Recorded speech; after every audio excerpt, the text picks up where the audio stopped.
Welcome to Garden DC, the podcast about everything gardening in the Washington, D.C. and Mid-Atlantic region. I'm your host, Kathy Jentz. I'm the editor of Washington Gardener magazine, and we're aimed at gardening enthusiasts, people who grow everything from edibles to ornamentals, natives to exotics. If it grows in our area, that's what we talk about.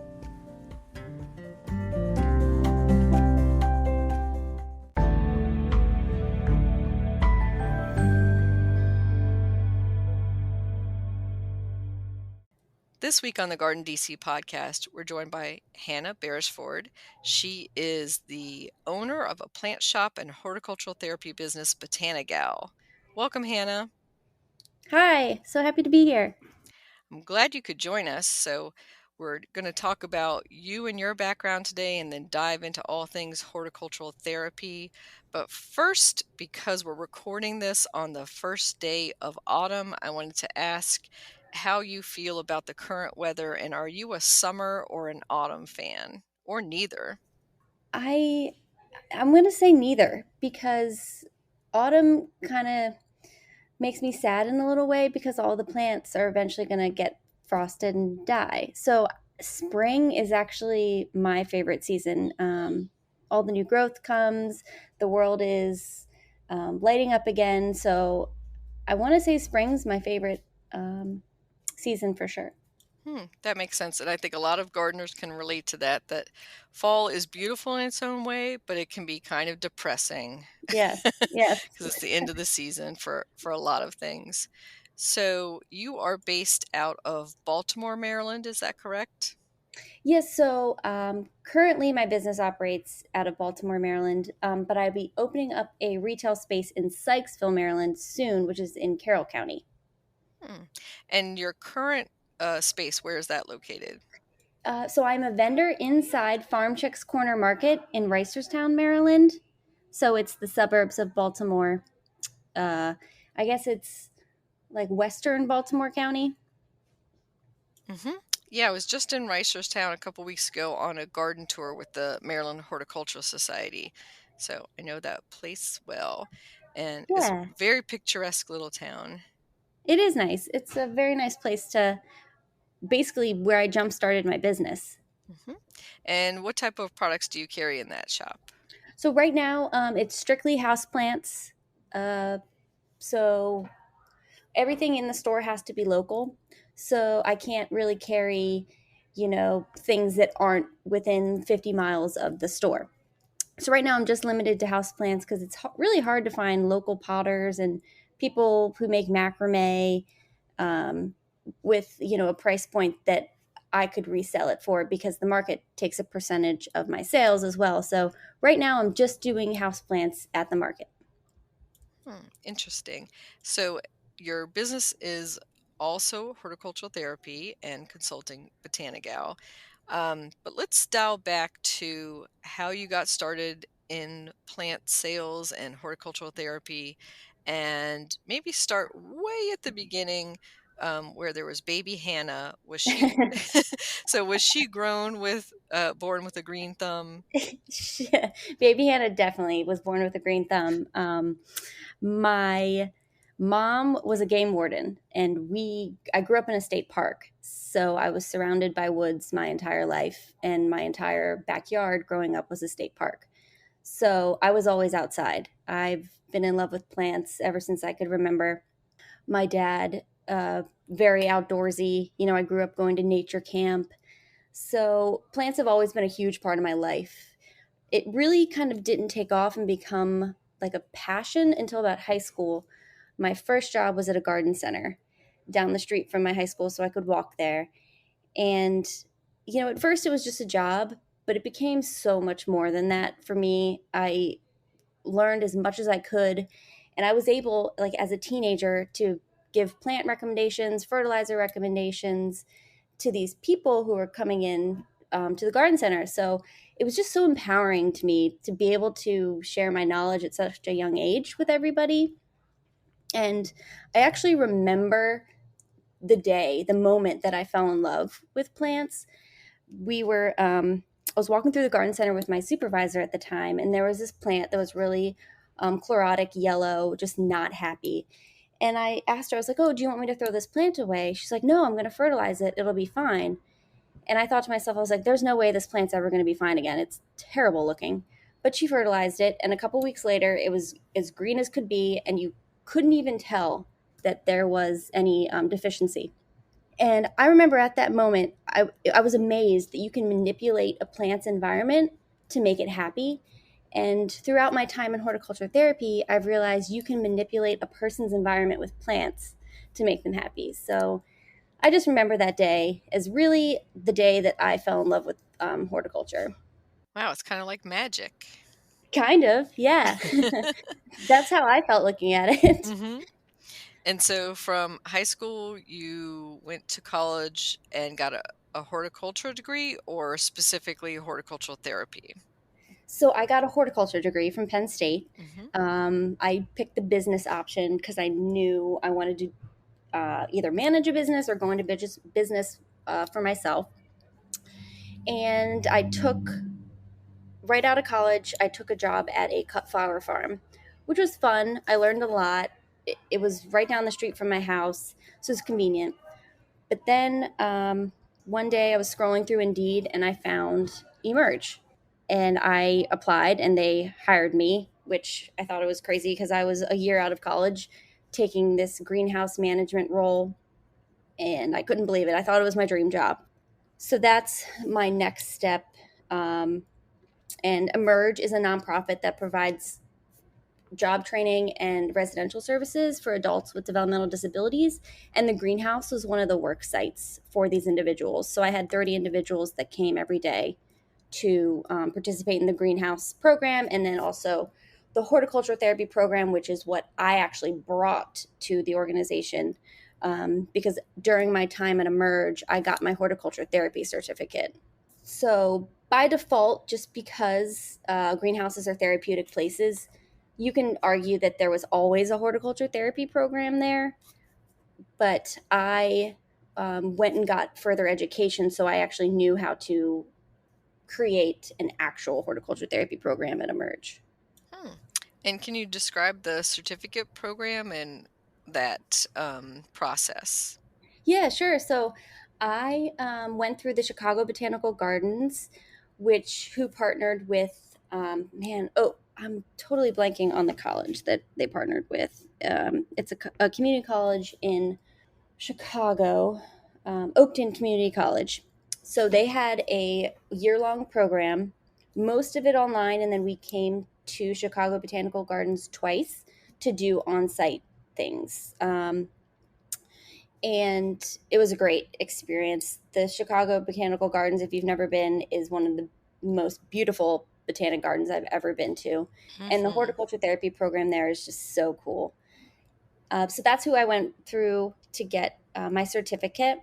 And I'm actually actively working on becoming a registered horticulture therapist, which is much more intensive. I actually have to have psychology credits, which I don't have, which I'm actually working on right now.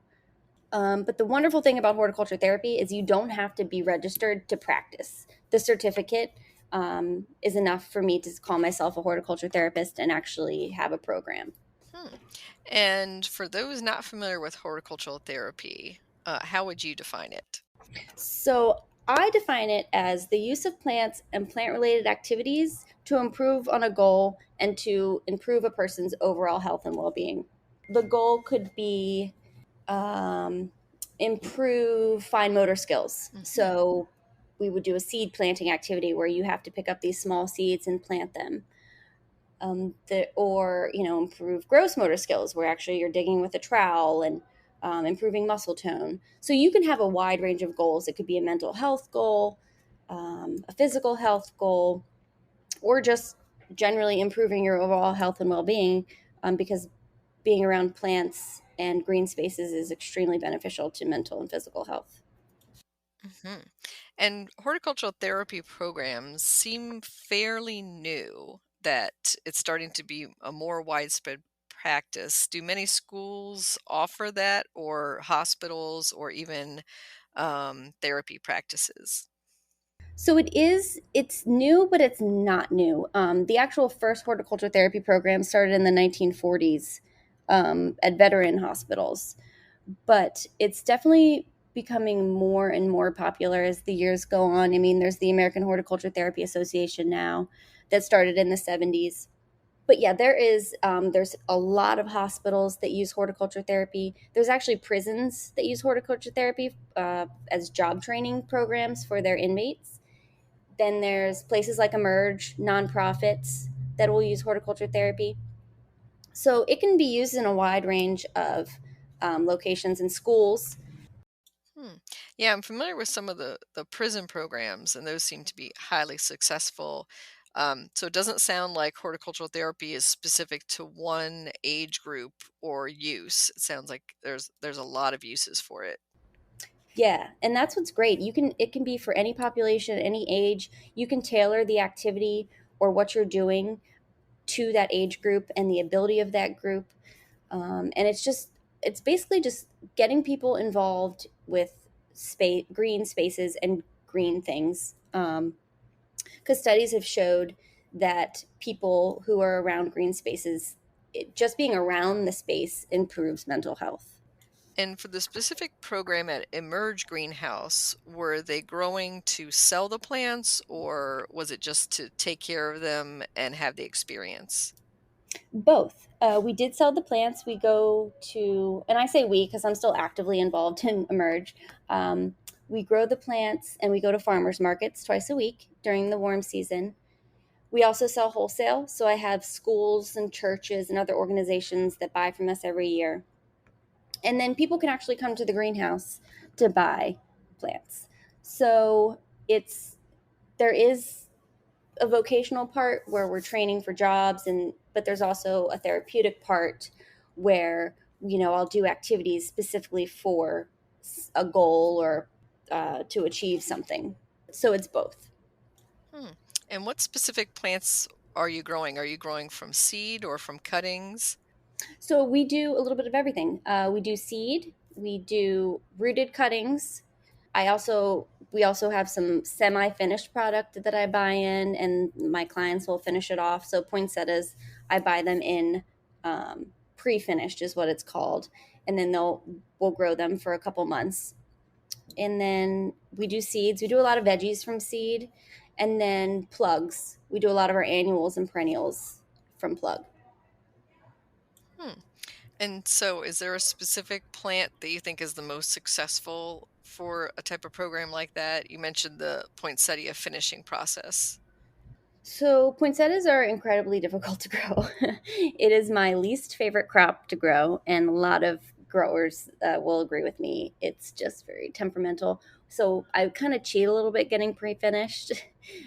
But so I would say uh, annuals and vegetable plants are definitely my highest sellers. Early spring, people get so excited to do their gardens. So I would say vegetable plants from seed, and then certain annuals from plug like snapdragons, alyssum, stuff that's pretty inexpensive to get would be my picks for a starting out program. Hmm. And can you describe maybe an experience with maybe some specific clients or students of how working in the greenhouse might have changed them or helped them? Yeah, so at Emerge, we have some clients that could, in their younger years or when they first came, they were had a lot of mental health issues. Some of them were unfortunately violent at the time, and they would come to the greenhouse program. And when you walk into my biggest greenhouse, it's always full of color. We keep it heated year round. We always have plants in there. And just to see the look on the new clients' faces when they walk into that greenhouse is first, it's like unreal. I can't even describe how it makes me feel when I see them walk in through that door. But over time, I've seen people with mental health issues being able to get off their meds or decrease their meds. I've seen aggression and violence in these individuals decrease over time just because they're one coming to a beautiful place to work, but also the greenhouse gives them a sense of purpose and pride.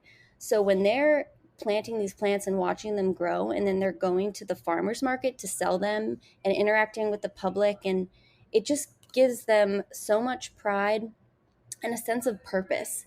So I've seen so many, I can't even tell you how many lives the greenhouse has changed, and it's beautiful. And I love the program, and it really solidified that horticulture therapy can actually work. That sounds wonderful and really satisfying and gratifying. Yeah, it really is. That's why it was when I took the job, I was like, this is my dream job. But I I learned after 8 years that my dream wasn't done yet, and that's why I started BotaniGal. Hmm. And how are you expanding things with BotaniGal? So you have the plant shop, but what other services do you offer? So yeah, so right now I have the plant shop located in like it's like a farms market type store. They're open Wednesday through Sunday, and I did have a couple classes at the farm market, but with BotaniGal, I want to expand my ability to serve other populations with horticulture therapy. So with Emerge, I was only able to serve adults with developmental disabilities because that's who Emerge served. And I wanted to be able to serve other populations, so elderly, children, people with mental health issues. I wanted to be able to see how horticulture therapy could benefit other populations. So that's kind of why I started BotaniGal. I felt like my job wasn't done with just this one population that I've been serving for the past 8 years. It is a population that's so near and dear to my heart, and I will definitely continue serving that population. But I wanted to see how I could help others as well. And I know that there are a lot of horticultural therapy programs at senior facilities and Hmm. for older. How do those differ from, say, the one that's at Emerge? So the ones at senior facilities, a lot of them are working towards memory retention and cognitive functioning.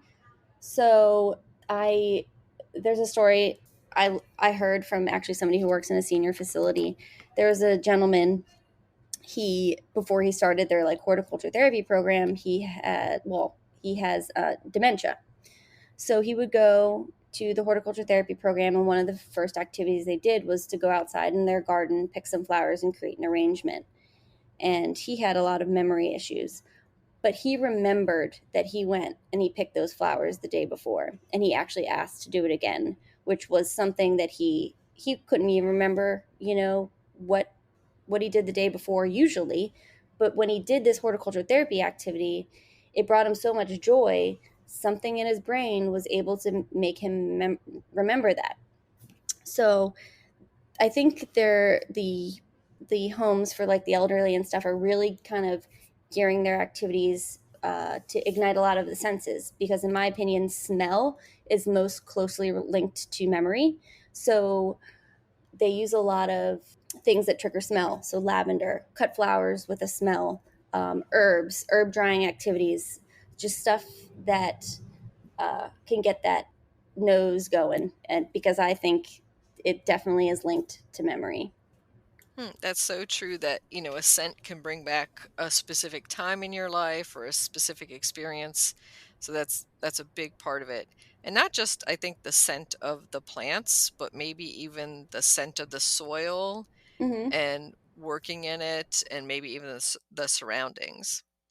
Yeah, and it's funny you mentioned soil. There's actually a bacterium in the soil called Mycobacterium baciae. I probably pronouncing that wrong, but it initiates the release of serotonin in the body, which then in turn can help alleviate anxiety and depression. So just by working with soil, you could be exposed to this bacterium that's just improving your mental health because it's increasing serotonin, which is just amazing to me. Like there was a study in 2007 that actually found this bacterium in the soil.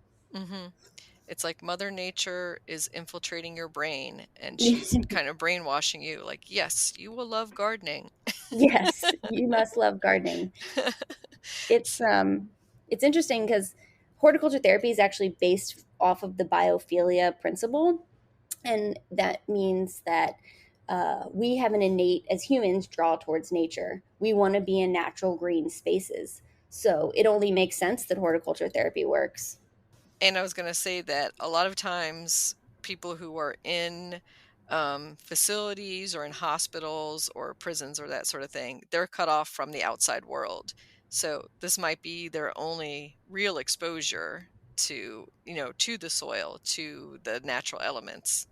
Right. Yeah. They're living in a space that isn't green, and just even having these little doses of green, or putting cut flowers in your window, or even viewing a tree out your window is beneficial. So I think definitely people don't realize the impact that green spaces have on them.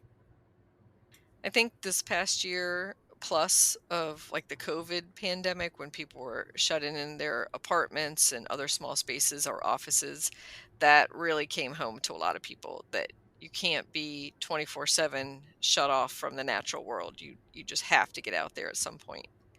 Yep. And I think that's why houseplants really exploded too, during COVID. Mhm. Houseplant sales were through the roof. Mhm. People they wanted something to do during the pandemic. So they wanted to go find a new plant, because garden centers and things were still open. Home Depot was still open. So it was what they could do for themselves during the pandemic. So I think houseplants really helped a lot of people through COVID, and it still is. It's a hobby. A lot of people have this houseplant collecting hobby, and people just tell me how much happiness their houseplants bring them, and which in turn makes me happy when they tell me that. So Hmm. it's great. I think the other thing, the silver lining in the pandemic and the quarantine was the gift of time, so that you might have loved plants before and might have loved houseplants, but you just didn't have the time to be home and attending to them and not traveling so much. So that's probably another factor in there why houseplants are still having such big popularity. Yeah, and I hope it continues, because Hmm. I'll be selling a lot of houseplants at my new store. Yeah, I think once people have been converted to be plant parents, they're not going to give it up at this point. Right. Yep. Once you're a plant parent, you can't go back. Definitely. Coming from, I have a collection of personal houseplants, Hmm. and I could never see myself not having them. And that was the next thing I was going to ask you, Hannah, is what are your favorite plants? Do you like Mm. succulents or are you more into orchids? What types of plants do you grow? So my favorite genus is Hoya. Hoyas are my favorite, and my second favorite are Ceropegia. So like string of hearts, string of Hmm. needles, string of arrows. Mm-hmm. But definitely Hoyas. Hoyas are what I collect most of. I probably have 50 different species of Hoya uh, in my personal collection.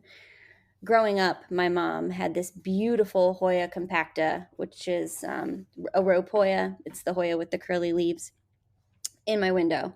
And I think that definitely influenced why Hoyas are my favorite.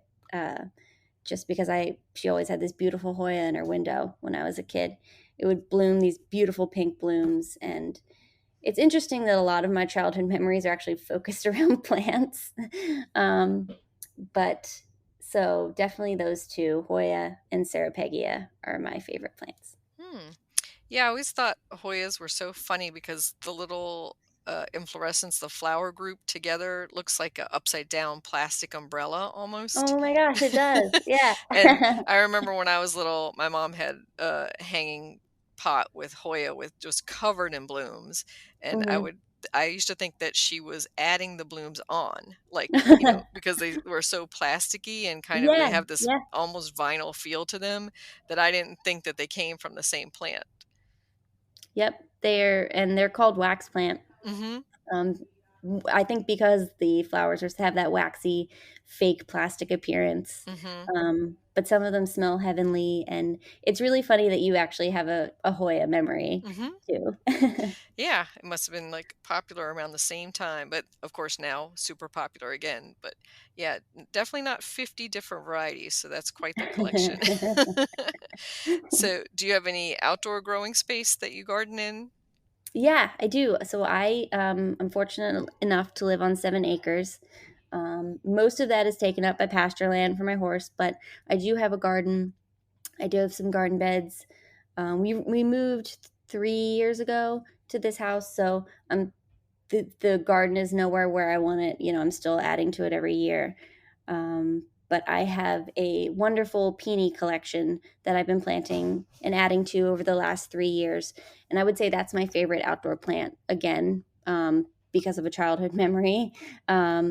Growing up in Seneca Creek State Park in Montgomery County, they had this peony field that I think they transport it from this old property, and Mhm. it's like from colonial. I don't even know the history really. Yeah. I'm very familiar with that one. So that was Really? a plant collector in Gaithersburg, Maryland, and his family, when they sold the property, which is now where, the town of Gaithersburg kind of town hall, property is, when they sold that home and property to the city, they moved that peony collection to that clearing at Seneca State Park.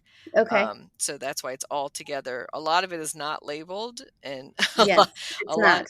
and a lot of it is really interesting because they have like a cultivated area and then kind of like Mhm. a open field area of those peonies. But yeah, I share your love of peonies, and that's one of my favorite ones to go visit in about mid-May or so when they're just starting to bloom.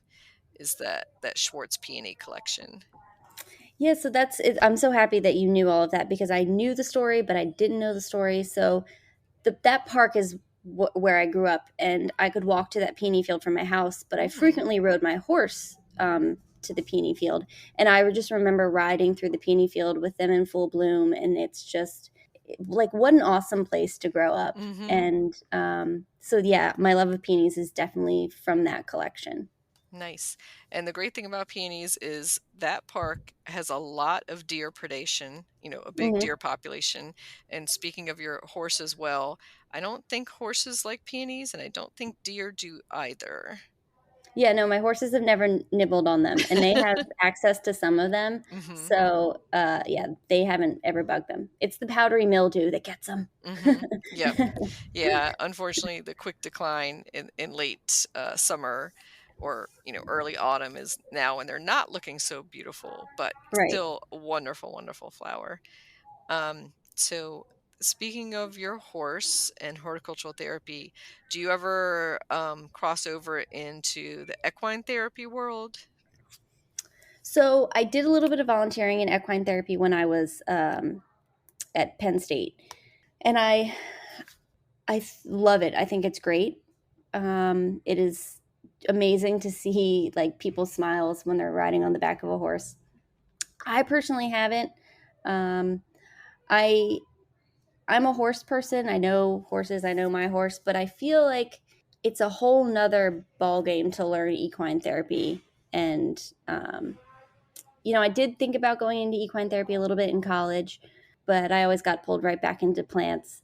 But it's great. It's extremely beneficial. I've seen some amazing programs, and just being around horses is the same with plants. They say the outside of a horse is good for the inside of a man, and it's definitely true. My spirits improve whenever I'm around my horse. Hmm, I like that saying.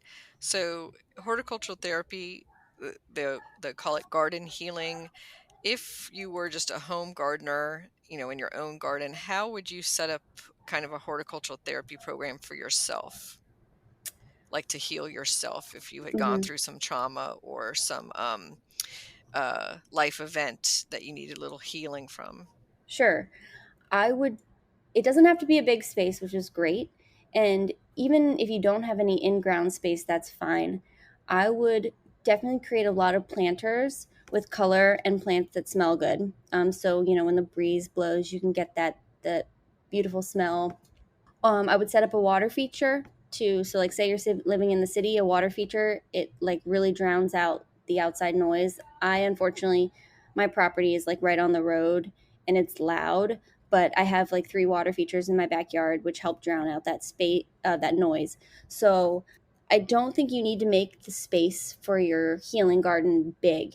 You just need a place where you can escape, have a little bench, have that water feature, have some planters, and also, it's important to plant things that you can interact with. so herbs that you can pick. So you're actually, or tomato plants, and I like to actually incorporate tomato plants in planters too, like plant some flowers around the base. Um, so you're interacting with your space. I think that's most important, because there's both passive and active horticulture therapy, and they're both very beneficial. But you want to have elements of both in your healing garden. And also, it's important to not make your garden so big that you feel overwhelmed or that it's a chore to take care of it. I know a lot of houseplant collectors, their collections get so big and they start feeling guilty when plants die because they don't have the time to take care of it. So when you're building your healing garden or whatever green space you want, keep that in mind. Keep it in mind, like not to make it too big so it becomes a chore. You just want a relaxing space that you can just passively or actively enjoy.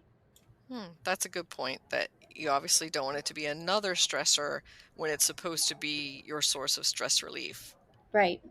And so you gave a talk recently to the Cultivate show, which is a Yeah. big American hort show in Ohio that takes place every July. And the title of your talk was When Did My Plant Become a Therapist? So, can you talk about that title and what you presented there? Yeah, so I kind of gave a history of horticulture therapy. Well, first I gave my background, and then the history of horticulture therapy, what populations it can be used for, where it can be used, successful horticulture therapy businesses that are out there, the benefits of horticulture therapy. I talked about the difference between passive and active horticulture therapy. And then I went on to talk about Emerge and then BotaniGal. Hmm. So I kind of wanted, I've had a really hard time picking a title, but I wanted something like funny and witty that people would see and like, oh, let's go to this talk. Like, when did my plant become a therapist? Because it's funny, people don't realize that just buying a plant or being around a plant, you're being horticulture therapized. um, so I just kind of wanted to share what could be horticulture therapy, which is really anything as long as plants are involved, and how it's implemented in a professional way as well. Hmm. And you talked about some active horticultural therapy. Can you give some examples of passive? Yeah. So just sitting in a garden is passive horticulture therapy. So you're not physically interacting with your environment. Going on a hike is, I would consider passive horticulture therapy, because you're not like digging in the dirt, you're not getting your hands dirty, but you're still reaping the benefits of plants. Hmm. And I was looking at some of the different types of horticultural therapy gardens there are. So we talked a little bit about healing gardens, but there's also enabling garden, rehabilitation gardens, and restorative gardens. Can you talk about the differences between those? Yeah, so enabling gardens are uh, Bueller Enabling Garden at the Chicago Botanical Gardens is a garden that is accessible to anybody. So people in wheelchairs. It's a nice flat space so people in walkers can get through it. It's enabling the person to be able to do what other people can do while gardening. And I'm sorry, I already forgot what the other ones Oh, were. restorative Hmm. was one of the others, and I think it might have been rehabilitation gardens. Okay. So I would really, these terms can be anything you really want them to be. So restorative gardens, I would kind of think is more passive horticulture therapy spaces. So places that aren't intending for you to manipulate the plant environment at all, but just for you to, enjoy. And then rehabilitative gardens, in my experience, those are at rehab facilities where there might be different activities amongst the garden to improve physical health. So after surgery, there might be, some stairs that you have to climb, but it's also surrounded by a nice, beautiful green space. So in my eyes, that's more of like a rehabilitative garden. Hmm. Yeah, and I think there's kind of similarly named or themed gardens under restorative and rehabilitative gardens, like some people will say a meditation garden Mm-hmm. or a contemplation garden or a sensory garden. And then other words we might use might be like sanctuary or refuge type Hmm. garden. And then, of course, there's like a hospice garden, which is specifically for somebody to memorialize somebody. Yes. Yep. And of those types of gardens, I was going to say that, most public gardens offer at least a few of these style. So if you don't have your own home garden space or access to that, or, the time to set up a garden like that, almost every public garden, as you mentioned, the Chicago Botanic Garden, but even here locally in the greater DC area offers at least a few of these type. Yeah. Yep. They're definitely available, Hmm. and even, I mean, walking around the botanic gardens in DC, and these each of those gardens are very important and have a specific purpose. But in my mind as well, I don't really care what they're called. I just want to go to a garden. I want to go to this space and interact with it however I see fit for myself. So, you know, I might be fully able to work in a normal garden, but I might also benefit from visiting a neighboring garden too. So it's like I don't want certain populations to shy away from these different gardens based on their name. So if Hmm. there's like a healing garden and their mental health is perfectly fine, I don't want them to like shy away from visiting because they can still benefit, if that makes sense. Hmm. I think that's a great point. So I think some people, if they saw a meditation garden, uh, as an example, and they're like, "Well, I'm not going to go there to meditate," but you can certainly visit that garden and still experience it at a different level, even if you're not going to sit there in quiet meditation in the garden. Exactly. And one of the other examples I was going to give locally is, you mentioned the U.S. Botanic Garden has a great space, and there are several labyrinth gardens in the DC area that you can visit and kind of walk the labyrinth if you want to, or you can just sit and experience other people, walking the labyrinth, um, or sit in a sensory garden and just passively experience that, or actively if you want to. But I'm glad you also mentioned the Chicago Botanic Gardens enabling garden. I have only visited there once. I definitely want to get back to it, but that was so eye-opening, and somebody um, who it doesn't, necessarily need a raised bed at this point in my life. I can see, in 20 years that this would be a great option as you might be slowing down in the garden. And they had so many great little tricks and Hmm. tips for Yeah. somebody who might not be fully active, or they would have like a wall of plants, in pots so you can access all of them. They have so many great solutions there. Yeah, one of my favorite elements in that garden is hanging baskets that you could actually lower. It's on Mm. a pulley system, and I thought that Yeah, was really cool. I remember that, and I was thinking all of us can use that. All of us, could use a pulley system to lower, to water hanging plants, and then to get them back up to their height, because all of us have that issue of trying to reach up into there and water it, and then have that water cascading down. So, being able to lower and heighten those is a great solution. So, from the Chicago Botanic Garden, are there any other examples that you think people could use in everyday life from that garden? Well, they have this thing called the sensory cart, which I thought was really, really cool. They went out and picked different things from the garden and put them all in Hmm. this cart. So, a homeowner or they could go pick different things from their garden and kind of combine them in one space so they can enjoy them in one area. So, on this cart was like herbs and things that smell good, things that feel good. So I think that would be fun for somebody who has a kid to go out, collect these things from the garden, and then have them, maybe on your patio or somewhere that you can enjoy them all in the same area. I thought that was really cool. I like the sensory cart idea. Lots of raised beds, which, they're Hmm. pretty easy to make, but also it takes planning and construction to build a raised bed. So it might not be feasible for all homeowners. But definitely just planters. I'm a big planter fan. I've always enjoyed making different planters for sun, for shade. I switch out my planters 3 times a year. I have my early spring, my summer, and then my fall planters. And it's just a way for me to really add color to my space. And the Bueller Enabling Garden has a lot of different planters. Mhm. Yeah, and all that color and seasonality in those big containers to Hmm. they're kind of at eye height, and you can experience them up close Yeah. and you're allowed to touch things. I was going to say that's another big point of that garden. So a lot of public gardens, they might have a sensory garden specifically where you can interact, say, with like lamb's ear, which has like a nice fuzzy texture, or another plant that has a cool texture to it, but not always encouraged, of course, in other gardens to touch and pick things.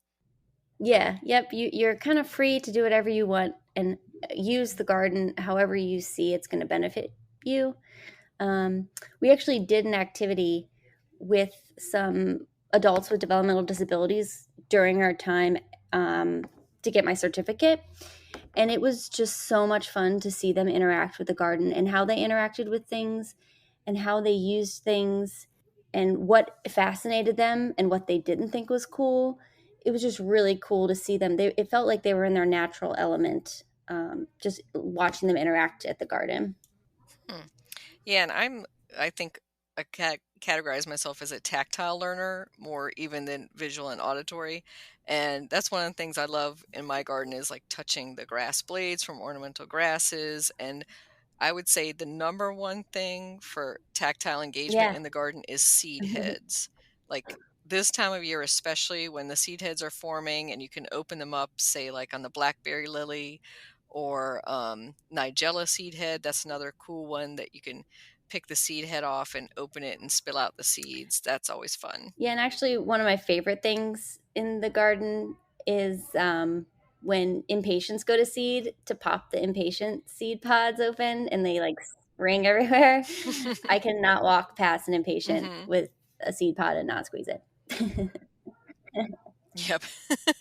Yeah, I mean, there are some weeds that do that too that just, like, pop everywhere when you brush past them, but it's fun to do that with things that you wanna purposely reseed too. And, of course, the milkweed pods, that's another big fun one to break open and spread those little white, fluffy, cottony puffs around, just like when you're little and you would blow on the dandelion heads, and somebody in horror would be like, "You're spreading the weed seeds," but you're like, "Yeah, Hmm. I'm spreading the Yeah. weed seeds." So those are fun and interactive. Any other tactile plant parts that you interact with in horticultural therapy? Virginia pig squeak. I really love incorporating that into gardens because when you rub it together, it sounds like there's a pig squeaking, and kids think that is hilarious. Um, Mm, so that's really fun. Of course, like lamb's ear, Dusty Miller, mhm, anything with fuzz on it. mhm. I think celosia is a fun one Oh too. yeah. I was gonna say the celosia flower because that has kind of that plume, that flame flower plume, or that Hmm. brainy texture. So those are always fun ones to Yep, touch. for sure. And people think it's cool that it looks like a brain. Mhm. And like fountain grass, any like soft grass that's not going to cut you up when you're running your hands through it. I really like Mhm. to have those in the garden. I'm trying to think what's at the garden at Emerge right now. And there's also, like the pink muhly grass and bunny grass have a nice texture Hmm. to them for running your hands through. And also, I like to plant a lot of herbs, because like when you're when you brush up against basil, you smell like basil for the rest of the day. So I really like to incorporate a lot of herbs in, even into my flower beds at Emerge, because it just kind of gives that extra little um, sensation for the people working in the garden. Mhm. Yeah, and things like creeping thyme or rosemary, where you can just step on the herb and release that Hmm. scent, is always a nice experience as well.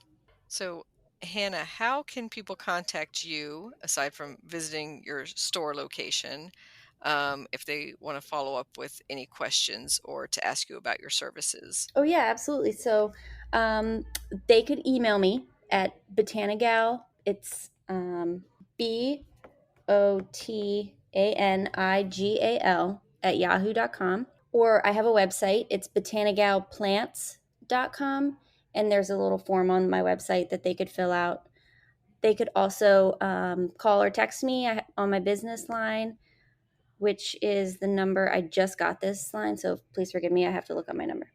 It's 443 300 7733. And that comes right to my phone. Call or text. And I also have Instagram at BotaniGal, and then my Facebook page, which is at BotaniGal Plants. So anyway, they feel comfortable reaching out. Sometimes I'm introverted and I don't like to call. So Mhm. texting's great. So it's really nice that I have that feature, because I know sometimes I prefer to text. Mhm. So yeah, any of those ways they could reach out, and I'd be happy to talk to them. Great. Well, thank you, Hannah, for offering all those different options. Yeah, I know some people, it's a little bit easier, especially for first contact, to reach out with a direct message on social media or with a text to start the conversation off. Yes. And so, any final thoughts on horticultural therapy, or maybe if somebody was thinking about changing or going into that career? So it was interesting. At my talk at Cultivate, somebody came up to me, and he actually, after hearing my talk, he wanted to get his master's in horticulture therapy. And that was like the greatest compliment I think I've ever received professionally. So if you're thinking about it, do it, because it's only going to become more popular. And it's just amazing being able to help people through plants. I've always been in love with plants, and being able to implement the use of plants to improve somebody's overall health and well-being has been amazing. And I just love talking to people. I love sharing with what I know. And it's just really empowering. And I really feel like honestly is my purpose in life and why I was put on this earth. So if you feel half as good as I do doing this, it's totally worth it. And unfortunately, the program that I did with the Chicago Botanical Gardens, they discontinued it. So if they want to reach out to me, I could email them a list of other programs, and I would be happy to help in any way I can to get people educated on horticulture therapy. Excellent. Well, thank you, Hannah, for sharing your passion. And if anybody is thinking about the horticultural therapy occupation as something they want to pursue, definitely get in touch with Hannah. I'm sure we will need you in the future, and there will be no shortage of programs available for horticultural therapy to expand into. Yeah, and I really appreciate you letting me come on here today and share my story and share my love of horticulture therapy and get the word out. It's important that more and more people know about this wonderful practice. Thank you, Hannah. Thank you.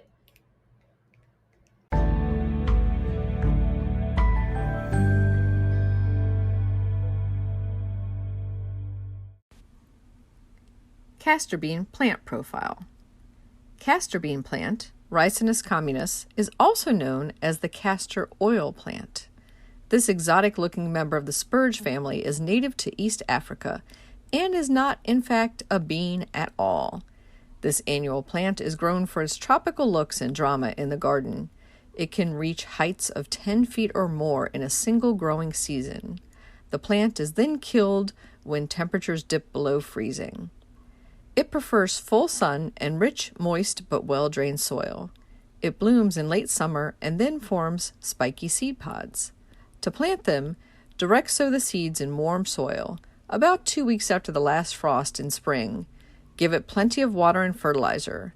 If you want to limit its size, it can be pruned back. Warning: the seeds are extremely poisonous.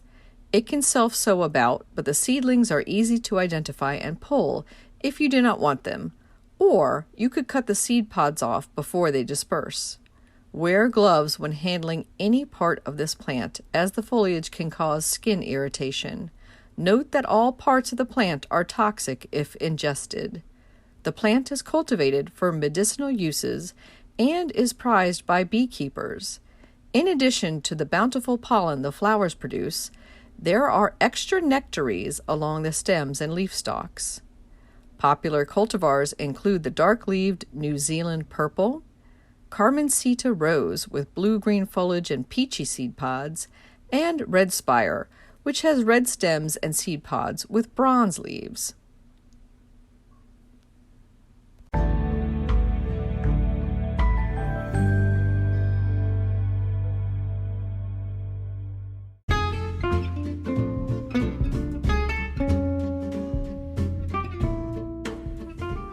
This week in the garden, I'm enjoying the cooler temps and the beautiful purple blooms on the New York aster plants I have around my home garden. Over at the community garden plot, we planted some more seeds of cool season crops. We're giving a chance to some Scarlet Nantes carrots, some creamsicle carrots, and some little finger carrots, along with white bunching onions.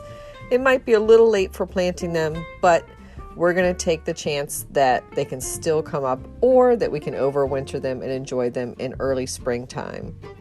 In local gardening events, we are looking forward to the Fona bulb sale Saturday, October 2nd at the National Arboretum in Washington, D.C. There's also the Northern Alexandria native plant sale that same day, Saturday, October 2nd, over in Alexandria, of course. And I am giving a talk for Homestead Gardens on Friday, October 8th at 7 p.m. and this is happening virtually via Zoom. And I invite you to join me for that. It is free to anybody who wants to sign up at homesteadgardens.com. Just click on the upcoming events tab. And that talk is on forced bulbs for beautiful arrangements and gifts. So we're going to talk about not only traditional paper whites and amaryllis forcing, but also forcing of spring blooming bulbs. So check out that. And if you don't have enough of bulbs, the next weekend, Saturday, Sunday, October 9th and 10th, Harvesting History's bulb sale is taking place in New Freedom, Pennsylvania. And rounding out the next couple weeks, Saturday, October 9th at 10 a.m., I'm speaking on dealing with deer and other garden mammal pests in your garden. That's going to be for Brookside Gardens online, and you can register for that at a nominal fee at the Active Montgomery website. Happy gardening!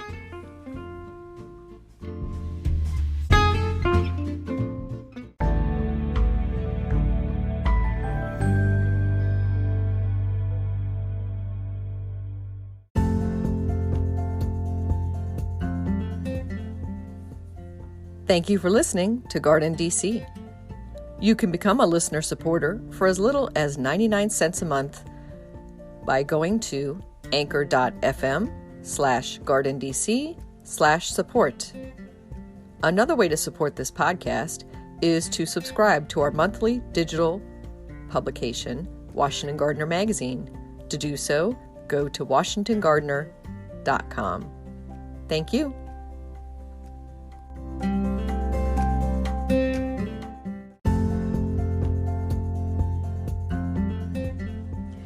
You can find Washington Gardener online at washingtongardener.com, on Twitter at WDC Gardener, on Instagram at WDC Gardener, and on Facebook.com at Washington Gardener Magazine.